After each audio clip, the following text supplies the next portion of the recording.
जे टीका करणार आहेत ते सोयीनुसार विसरतायत की 25 वर्ष ते आमच्या मांडीला मांडी लावून बसले होते आणि त्यांना त्यांची भूमिका आमची भूमिका ही सुस्पष्ट माहिती आहे. फक्त राजकारण करण्यासाठी हे केवळवाणी प्रयत्न आहे. पण मला असं वाटत नाही की त्यात ते यशस्वी होतील, कारण शेवटी मुंबई ही कोणाची, की काही जरी झालं तरी देखील राज्यामध्ये ज्यावेळी काँग्रेस NCPचा सरकार होता तदनंतर भाजपने पण तो प्रयत्न करून बघण्याचं काम केलं. फार आरडाओरडा करून भ्रष्टाचाराचे आरोप करून त्याची संख्या वाढवण्याची भूमिका जरी त्यांनी घेतली असेल पण सत्ता त्यांना मिळाली नाही आणि या मुंबईकरांनी दिली नाही आहे.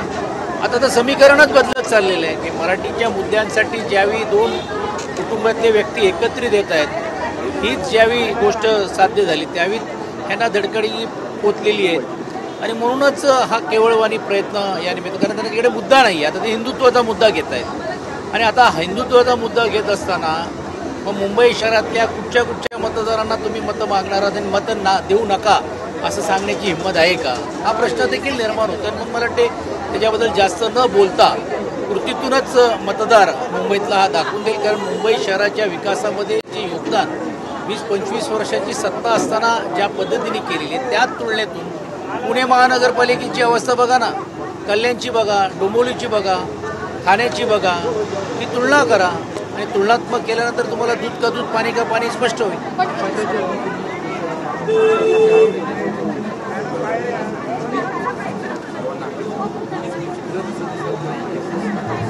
मी अपेक्षा केली होती दोघांनी एकत्रित यावं आणि त्यांचं मी त्यावेळी पण स्पष्ट सांगितलं की त्यांचा व्यासपीठ वेगळा आहे, कारण ते शेवटी एका पक्षाचे प्रमुख आहे. त्यांचा एक वेगळा व्यासपीठ असतो, त्यांचा वेगळा मेळावा असतो, त्यामध्ये ते संवाद साधतीलच साधतील. परंतु दोन्ही एकत्रित यावं, या राजकीय एकत्रित यावं, या संकेत जे आहेत हे तुम्हाला मिळत आहेत आणि आजही दसऱ्यामध्ये दिशा आम्हा तमाम शिवसैनिकांना आणि विशेषतः कार्यकर्त्यांना आपल्याला पाहायला मिळेल आणि जनतेलाही मिळेल, ऐकायला मिळेल.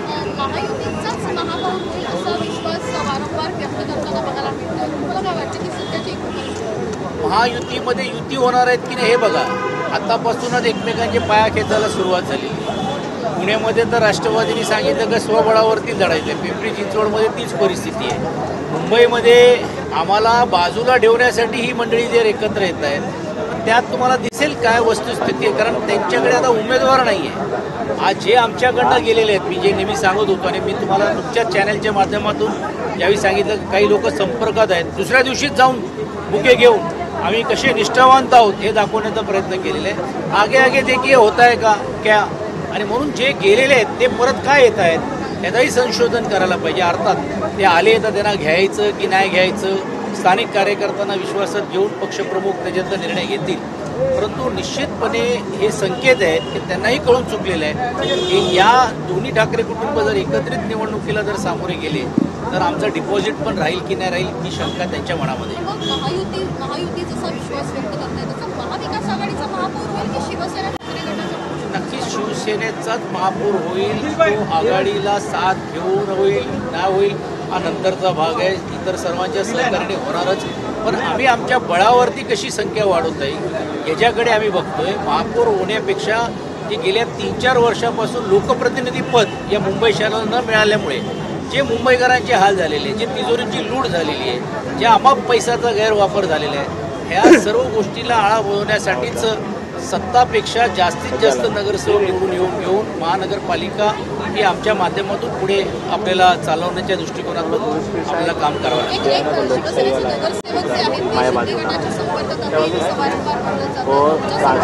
बघा काय, काही ठराविक लोकांना निधी दिली म्हणून काही लोक जात नसतील किंवा जात असतील, पण माझा दावा होता तेव्हा आमच्याकडे जे नगरसेवक येत आहेत या दाव्याबद्दल ते का बोलत नाही, का ते नाही सांगत, का दुसऱ्या तिसऱ्या दिवशी त्या सर्व नगरसेवकांना जाऊन आपली निष्ठेची चादर शाळाच्या रूपाने जाऊन द्यावी लागली ही का, यातूनच कळत चुकते. तेव्हा अनेक लोक हे आता परत उलट्या मार्गावरती यायला बघतायत. परंतु त्यांच्यासाठी दरवाजे उघडे ठेवायचे की कायमस्वरूपी बंद करायचे हे तमाम शिवसैनिक आणि विशेषतः पक्षप्रमुख निर्णय घेतले.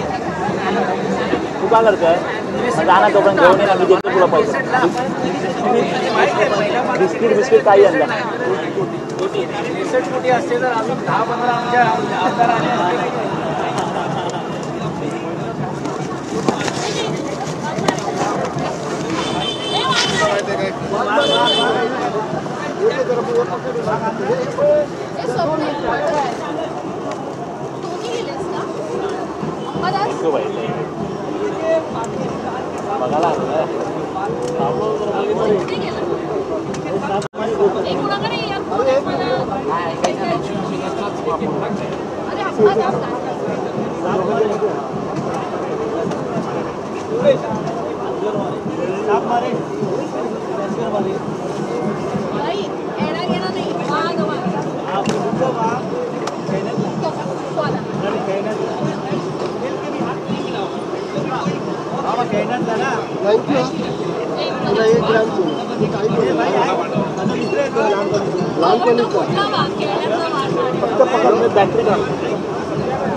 हात लावला ना तरी पाऊस जातो.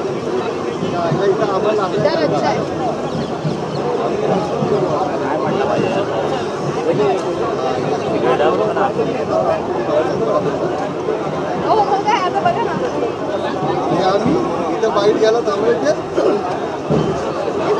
रस्त्यावर बाईट घ्यायला थांबले ते